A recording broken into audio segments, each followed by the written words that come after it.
boo gañewul it la nga fay fortaatu ci ay voix day ñëw ci cagnotte nationale bi bu ñu waree def le décompte. moo tax Yewwi Askan Wi góor-góorlu ba investir fépp. xam ngeen investir fépp yombut coalition yi ko mën bëriwul de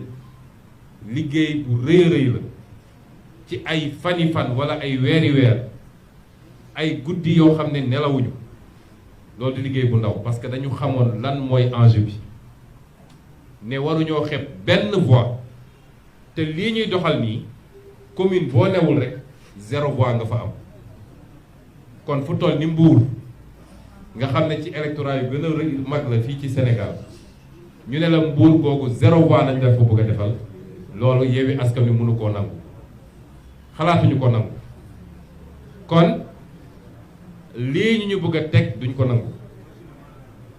liggéey boobu nga xam ne liggéey nañ ko ci ay weer laa wax liggéey ko ay at lu ne ñu jat daj ko ba egsi fii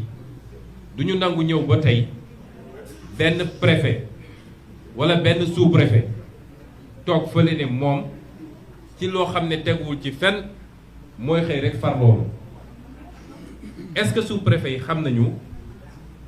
le travail bi nit ñi di abattre ba war a mën a andi dossier teg ko seen table est-ce que ñoom xam nañ ko est-ce que sous-préfet yi xam nga moi j'ai été fonctionnaire je connais la fonction publique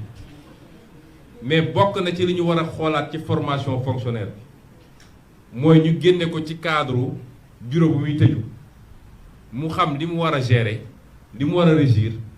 environnement socio-culturel bi ne ci autour yépp parce que préfet wala sous-préfet bu toog bureau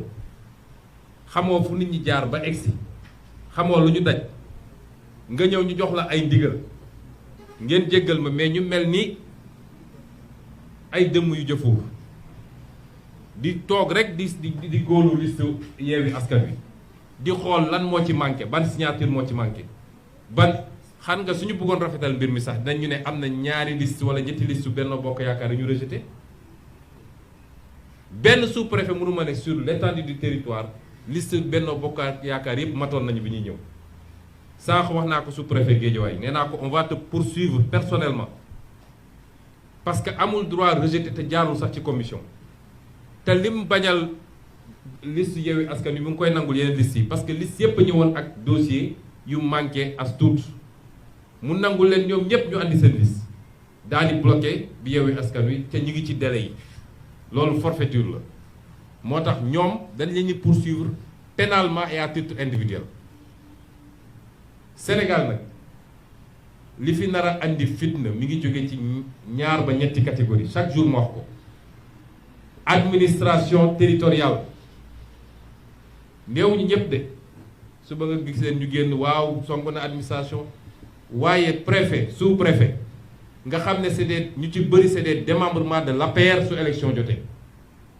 ñoom bokk nañ ci liy taal réew mi te catégorie bu nekk nag nañu xam ni réew mi bu tàkkee ñoom duñ ci mucc organiser élection jafewul nañu impartial tolloo leen ñëpp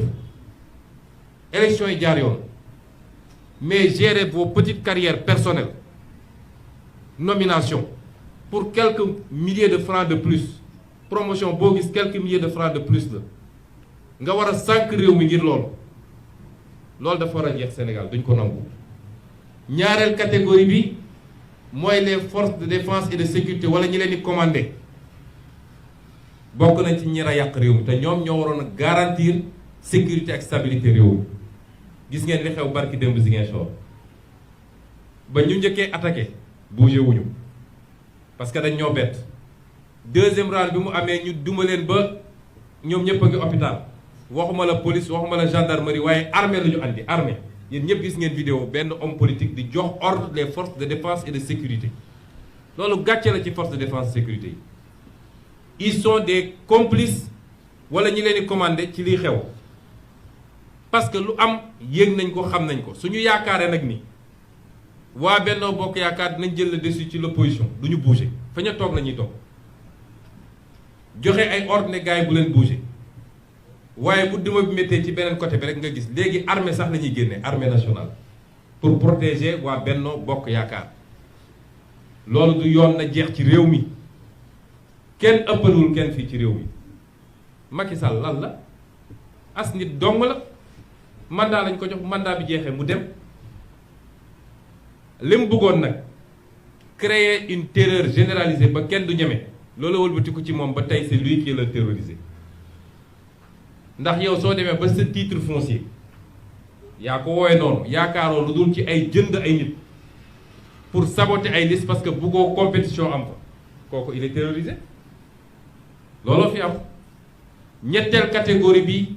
moo waxaat ko mooy la justice sénégalaise nañu delloo seen xel dafa am yoo xam ne rafetul des recours vont être faits man de am naa ci partiellement yaakaar waaye yàgg naa wax ni justice bii dès qu'un dossier a une coloration politique à 99% bu ci yaakaar dañ leen di jox ordre ñu def la justice sénégalaise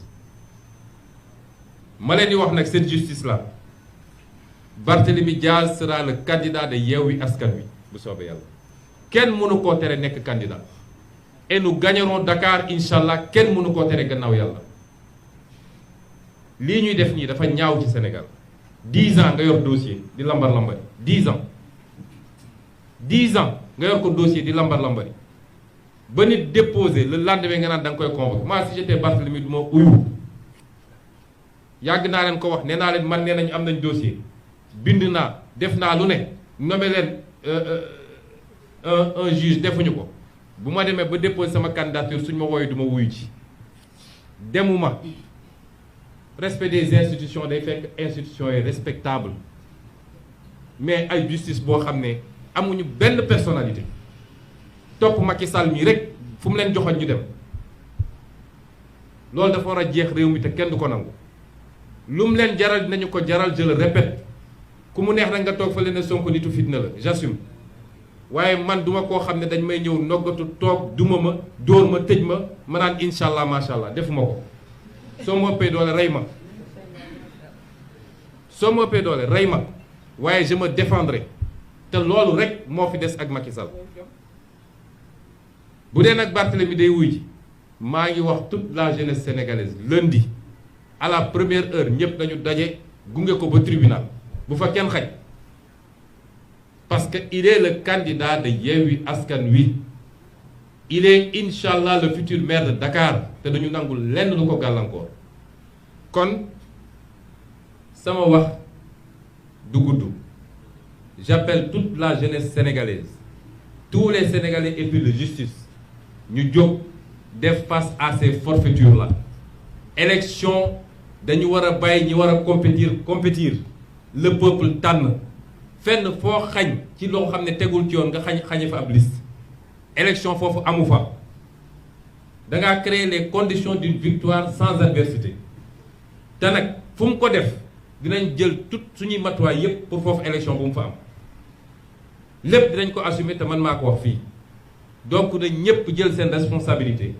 parce que ces forfaitures avec la complicité de l'administration avec la complicité à venir de la justice sénégalaise te lu munti am le commandement des forces de l'ordre ànd ak ñoom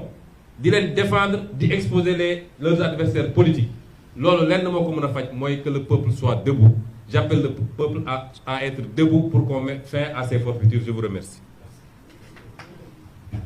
Merci, Président Sonko. Je donne la parole au Président Ababacar.